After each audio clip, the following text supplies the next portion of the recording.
नमस्कार मंडळी, welcome back to my channel Gapshap बँडेड. चला तर पाहूया श्री रामचरित मानस या पुस्तकाचा पुढचा भाग.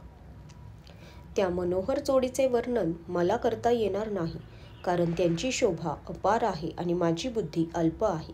श्रीराम, लक्ष्मण व सीता यांचे सौंदर्य सर्वजण मन, चित्त व बुद्धीने तन्मय होऊन पाहत होते.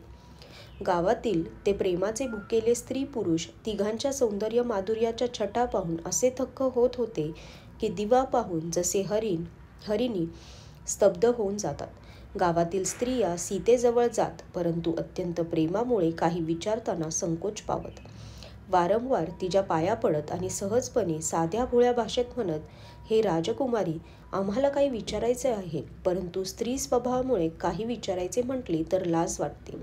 हे स्वामिनी, आमच्या धारिष्ट्याबद्दल आम्हाला क्षमा कर. आम्ही गावंढळ आहोत असे समजून वाईट वाटून घेऊ नको. हे दोन्ही राजकुमार स्वभावतः लावण्यमय आहेत.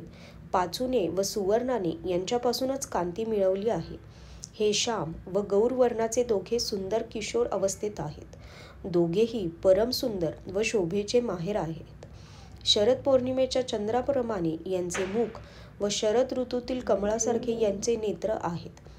हे सुमुखी, आपल्या सौंदर्याने कोट्यवधी कामदेवांना लाजविणारे हे तुमचे कोण आहेत?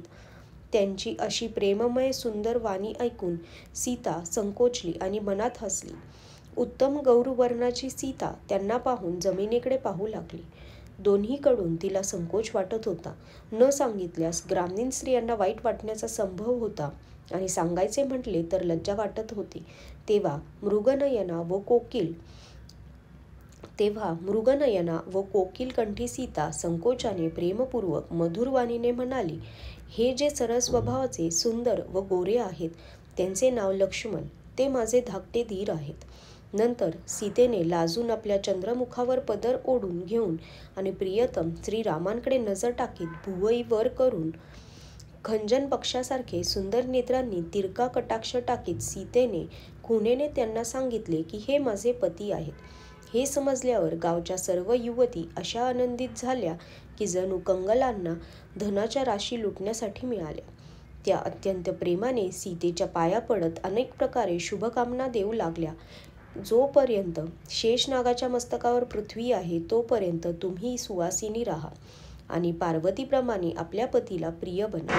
हे देवी, आमच्यावर कृपा करीत राहा. आम्ही वारंवार हात जोडून विनंती करतो की तुम्ही पुन्हा याच वाटेने परता आणि आम्हाला दासी समजून दर्शन द्या.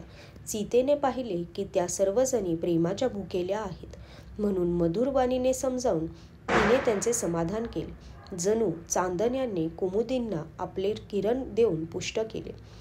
त्यावेळी श्रीरामांचे मनोगत ओळखून लक्ष्मणाने मृदू भाषेत लोकांना पुढचा मार्ग विचारला. ते ऐकून स्त्री पुरुष दुःखी झाले. त्यांचे शरीर पुलकित झाले आणि वियोगाच्या कल्पनेने त्यांच्या डोळ्यातून अश्रू आले. त्यांचा आनंद मावळला आणि मन उदास झाले. जणू विधात्याने दिलेली संपत्ती हिरावून घेतली. कर्माची गती मानून त्यांनी मन घट्ट केले आणि नीट विचार करून सोपी वाट दाखविली. मग लक्ष्मण व जानकीसह श्रीरामांनी प्रस्थान केले आणि गोड बोलून सर्वांना परत पाठवले, परंतु त्यांची मने आपल्यासोबत घेतली. परत जाताना ते स्त्री पुरुष पश्चाताप करीत होते व मनातल्या मनात दैवाला दोष देत होते. ते परस्परांना दुःखाने म्हणत होते की दैवाची सर्व कामे उलटीच असतात.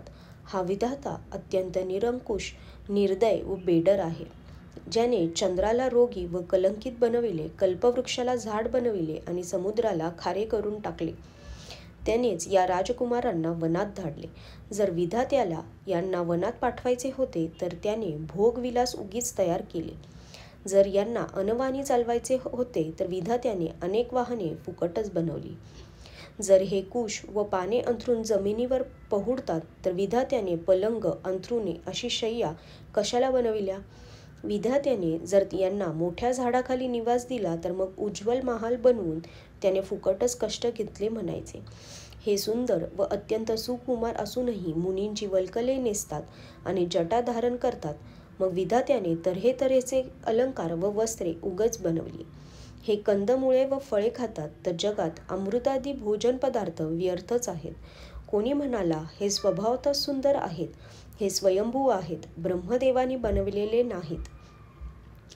आमच्या डोळ्यांनी, कानांनी व मनाने अनुभवास आलेले विधात्याच्या करणी अशी की वेदात ज्यांचे वर्णन केलेले आहे त्या 14ही लोकात शोधून पहा की असे स्त्री व पुरुष कुठे आहेत. यावरून सिद्ध होते की हे तिघे विधात्याच्या 14 लोकांपेक्षा वेगळे आहेत आणि ते स्वतःच्या महिम्याने निर्माण केलेले आहेत.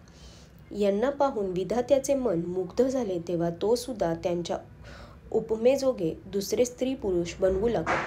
त्यांनी खूप श्रम घेतले तरी कोणी त्याच्या हातून पूर्ण उतरले नाहीत.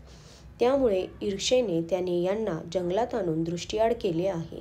कोणी म्हणतो आम्हाला काही फार माहीत नाही, परंतु आम्ही स्वतःला फार धन्य समजतो की यांचे दर्शन घडत आहे आणि ज्यांनी यांना पाहत आहेत, जे पाहतील ते सर्व पुण्यवान होत. अशा प्रकारे गोड बोलून सर्वांचे डोळे पाणवले आणि ते म्हणाले, हे अत्यंत सुकुमार देहाचे अवघड वाटातून कसे चालत जाणार.